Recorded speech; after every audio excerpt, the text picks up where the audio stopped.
Welcome everybody to the Professional Career Transformations course, Strategic Career Building, How to Become a CEO. We've got a special guest in here today. We've got Mr. Troy Taylor. Troy is a Senior Director of Program Management with an emphasis on strategic business processes. Troy, how you doing? Good. How are you, Dr. Horton? Doing good, sir. Yeah, if you don't mind, go ahead and introduce yourself. Tell us a little bit, obviously your name, your job title, where you're located, just what you kind of do, holistically. Yeah. So my name's Troy Taylor. I am Senior Director of Program Management and Business Strategic Processes, which is a very, very long title. But primarily what it means is I'm in charge of the program managers that execute our IRADs and our customer programs. And I'm also in charge of business strategic processes. That's the tools and processes that we use to get everyday business done. Okay, fantastic. And good question for, how did you actually choose your career? So when I started out, I wanted to be an electrical engineer. So I do have a degree in electrical engineering, and I spent 12 years doing that. Enjoyed the job. It kind of got to the point where it seemed like it was the same problems, just showing up in a little bit different format. So it wasn't challenging. It wasn't as exciting as it used to be. Started looking around and saw that, systems engineering had some challenges, test engineering had some challenges, and program management had some challenges. So I've kind of worked my way through all of those jobs, getting to the level of being a program manager, enjoyed the trip, learned a lot along the way. That's kind of what led me to program management, just an evolution of really liking to design things and make them work, and then working my way up to building out the systems and developing the systems that the designs go into, and then running the programs that actually make all that come together. Right. And you have a unique skill set where obviously, you helped run $100+ million portfolio for a Department of Defense, satellite systems company.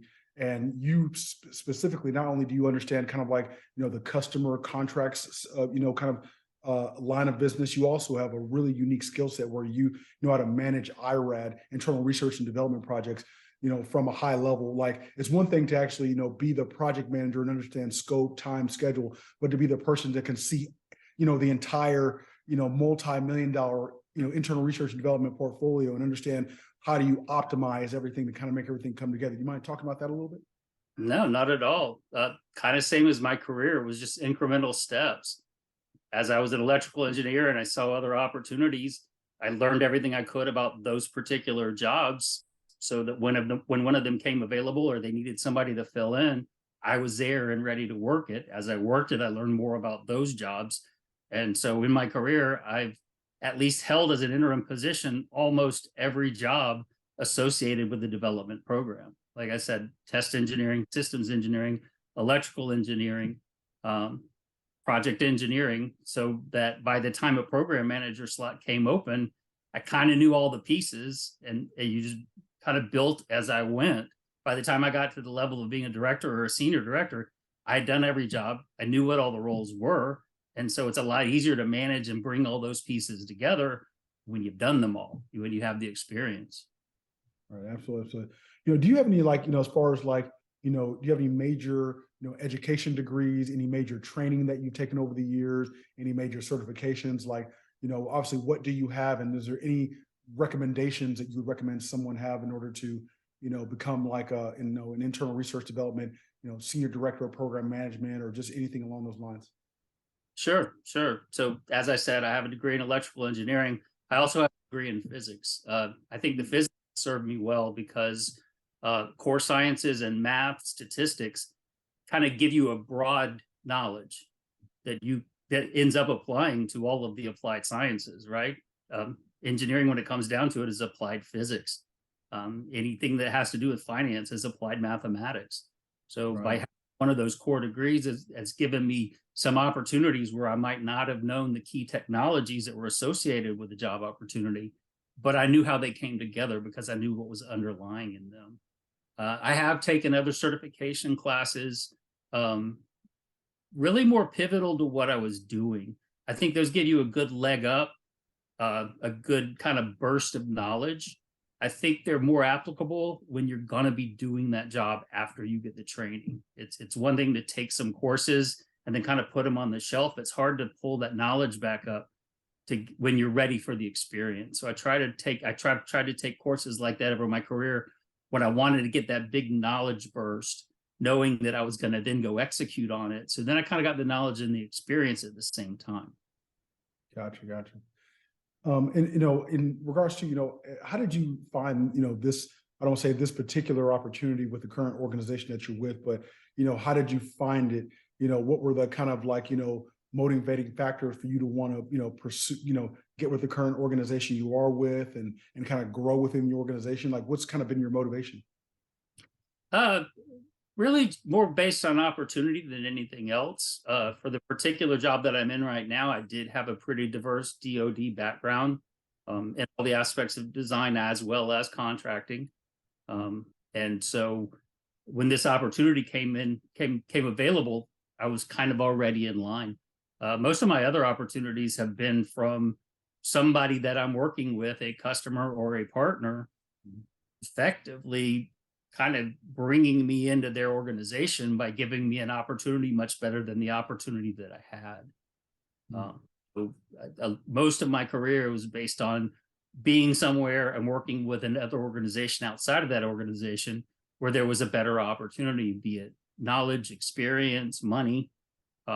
And so I was able to make those transitions, but make sure that I do it in a way that the company that I was leaving, I didn't leave them in a lurch. I didn't leave them behind. I gave them plenty of notice and gave them plenty of opportunity to fill my position so that if I ever wanted to go back or if I was working with them, since a lot of times these were partner companies or customers, got to keep those good relationships. Can't burn those bridges. Yeah, absolutely. What's your view on the current market that you work in? I mean, whether you want to maybe call it either Department of Defense contracting or whether you want to consider to be internal research and development, program management, like, just your view on the market in general, like, are there advancement opportunities? Yeah. So the market generally, if you're a program manager, I wouldn't say that you have as many job opportunities as a nurse or a teacher because those are everywhere. Mhm. But almost every industry now has understood what program management is and how valuable it is to their businesses. And for that reason, there's program management jobs in just about any industry sector that you would want to go into. I particularly like the DoD space and internal research and development specifically, because I appreciate creating tangible, meaningful products that are actually designed and produced for something that matters. And government and DoD space really matter. Yeah. And that kind of leads to my next question.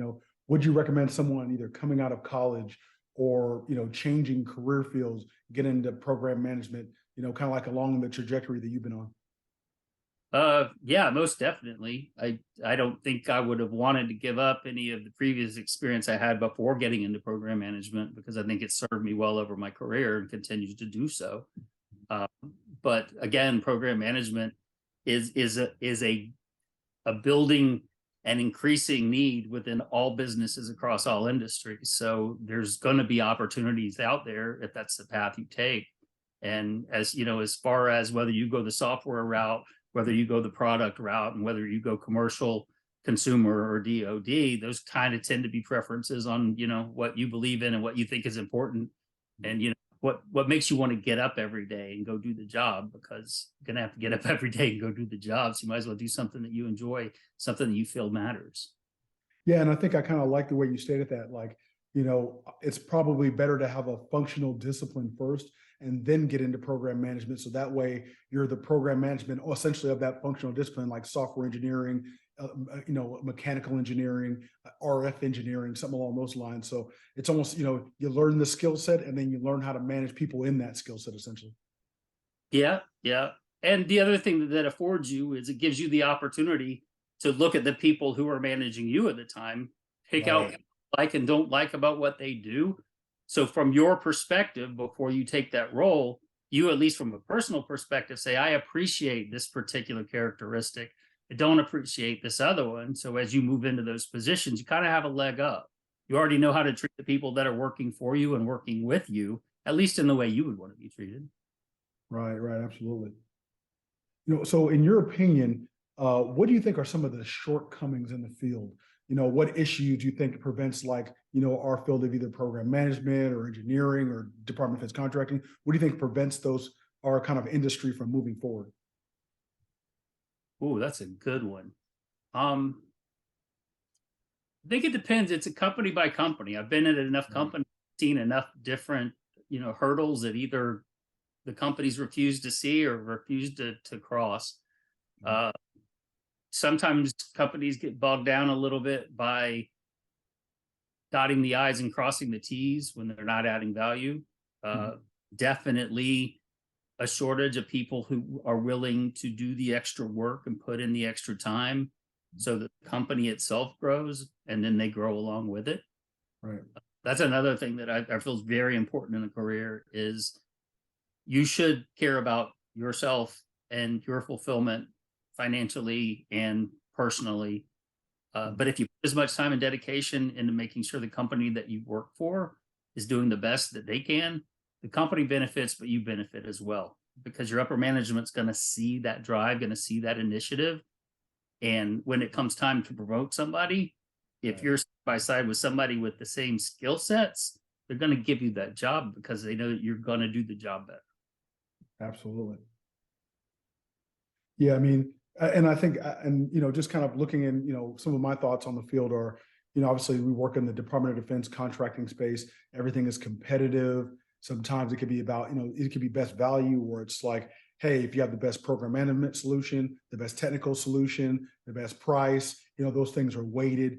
That can kind of, lead to, kind of more balanced awards. But sometimes when it's best cost, do you kind of limit the, if it's best cost and you got to get skinny down on your price, do you limit the amount of internal research and development you can put back in the company to come up with new solutions? Can you only pay the lower, wages, which will only attract certain candidates? They won't attract the best and the brightest because you need those earnings to be a little bit higher. So I can definitely see some of those things affecting our industry as well. Certainly. And you got to make the short-term decisions to win the business, but you got to balance those with the long-term reputation of your company. Right. Cut those kind of corners or you pay the lesser wages, you're not going to have the workforce that you need to make the higher quality product that's going to get you the reputation that's going to get you the jobs down the road. So yeah, it's always a balancing act. And with government contracting, even though it's significantly less cumbersome than it has been in the past, there's still a lot of challenges there. And you really do have to get it right. You really do have to be honest. Yeah. But yeah, sometimes it's lowest cost wins. Yeah. Sometimes they wish they didn't do that. Yeah, exactly. Yeah, they do it, and then after the fact, it's like, maybe that wasn't the best of ideas. But what changes would you make in order to kind of like improve our industry? I don't want to say Department of Defense contracting or just in general program management. Like, are there any kind of, would you make the standards to become a PM more difficult? Would you, open it up, add more to like the body of knowledge? How would you, what do you think you could do to make our field better? Yeah, I think the standards that are out there are sufficient. PMP is an excellent certification. It teaches you a lot. It teaches you the things that you need to do the job at an average level every day and be successful. I think it's the things that are outside of what's in the classes that actually make a good PM. Absolutely. So I would say to make the industry better, to make the aspects of the industry better, you want to make the people that work in that industry better. Right. So if you're in an industry and you want to make that industry better, then you should strive to make yourself better at what you do and help the people who are around you get better at what they do. Absolutely. Yeah, it's just so key. I think you kind of stated earlier, experience is the key. You can have the highest degree in the world, you can have all the certifications, but if you actually haven't actually been out of the classroom or out of the test room, actually doing the actual work itself, there's no replicating that. You have to get the experience. Yeah, for sure. In fact, when I look at people who are around me, peers, supervisors, superiors, and direct reports, and when I'm looking at resumes and interviewing people, I always look for three aspects that I think are the makeup of any person that you should consider. Knowledge, which is what you learn in school or what you learn in classes, intelligence, how you apply that knowledge, and experience. And if you're strong in one of those areas, but not one of the other ones, then you're not necessarily the best candidate. Right. If you think about it, that's how resumes are built, at least from the knowledge and experience point of view, right? When you the resume, when somebody writes a resume, they're saying, this is what I've done, right? And this is what I've learned. And then you kind of have to read between the lines to say, okay, how did you do this in a way that shows me that you have good problem solving skills, you have good organizational skills, and you can apply knowledge, which would be the intelligence piece of it. But yeah, I think it's three legs in a stool, and don't pat yourself on the back if you've done a really good job on one or two of them. You haven't covered all three. Right. Exactly. Yeah. I mean, so I mean, if you were advising someone either, coming out of school or, changing careers or kind of like mid-level manager that really wanted to join the executive ranks that you have, what, either education, certification, experience, or skill sets would you recommend someone have if they want to be a senior director of program management? If they want to stay in the same organization that they're in, I would recommend that they continuously look at the people who are around them, their peers and their superiors, and find out as much as they can about what those people do every single day to move the business forward. And then once they feel comfortable, start volunteering to take on some of that work. Because if they start taking on some of that work, then they start learning how to do the next level job. And the people that are above them see that. I would say that the other thing that they need to be very cognizant of is to make sure that they have a good contingency plan in place for when the opportunity comes up, that somebody that they're working with below them is ready to take their job, at least with some training and support, because the person who can already do half of the job is going to be looked at first. And the second thing that everybody's going to look at it as an organization is what's going to happen if we pull this person out of this position. Right. If you've got somebody already working to take your job that you feel you trust, because in all likelihood, that person's going to be working for you, and the stuff that they don't do, you're still going to have to do. A lot of people are afraid to train people up to take their job because they feel like, it's challenging their job. In most cases, it's just giving them that opportunity to be able to move up. Yeah, absolutely. It's almost like I don't want to say it's a karma thing too, right? When you actually take care of the people underneath you, they take care of you. You create independent knowledge workers that can actually be more effective to make your job easier. If there's 10 tasks you have to do, if you can unload each to two people, now you can focus on the big picture for the organization. It just makes everything better for everybody. Yeah, yeah. And you should actively look for those people because they may be hesitant to come and ask you if they can do some of your work. But if you pick out those people that you think are ready and you give them a couple of tasks that would normally be your job and watch them good, you'll get a good indication of whether that person is the next person that you want to work with to take over your position so that you're in a position to move up. Yeah, absolutely. Absolutely. Yeah. I mean, and I guess as far as final thoughts and final comments or just, words of wisdom, do you have anything else you'd like to add, any, nuggets of wisdom that we can take away or any final thoughts or just recommendations, suggestions, like anything come to mind? Yeah. Yeah. Make sure that you've got a job that you actually enjoy doing. Yeah. I mean, it's simple, but really you spend so much of your time, so much of your life in your working years at your job, whether it be in the office or whether it be at home if you have to take stuff home with you. And so, find something that challenges you, but find something that you actually enjoy the challenges so that you're not just grinding it out to get the paycheck, because you may find yourself in a position where you hate what you're doing, but you're making a lot of money. You're not going to be happy. You have a lot of money to spend. You can buy stuff to try to make you happy, but you're not going to be happy. So I would even argue that you'll be better at the thing that you like doing because you'll put more work into self-improvement. You'll be excited absolutely. about, getting the extra training and learning that extra skill set going to that other functional department and learning something from the finance department to help you better in the program management department. I mean, because if you're not passionate about it, then you're just like, oh, I'm just going to punch the button every day and, and wait for 5 o'clock to the bell to ring and then, get out of there. And yeah, you're not going to grow like that either. Right. Yeah. And I would say, also to further that point, look outside of your core discipline set for ways that you can make yourself better at your job, and for ways that you can make things easier around you that may not necessarily align with what you do. As you just said, go learn about finance.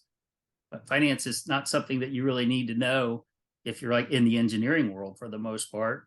You start to learn program management, but if you start learning those higher level finance structures and the way that things kind of work through the company that maybe isn't in the area that you're in, that much more about the company.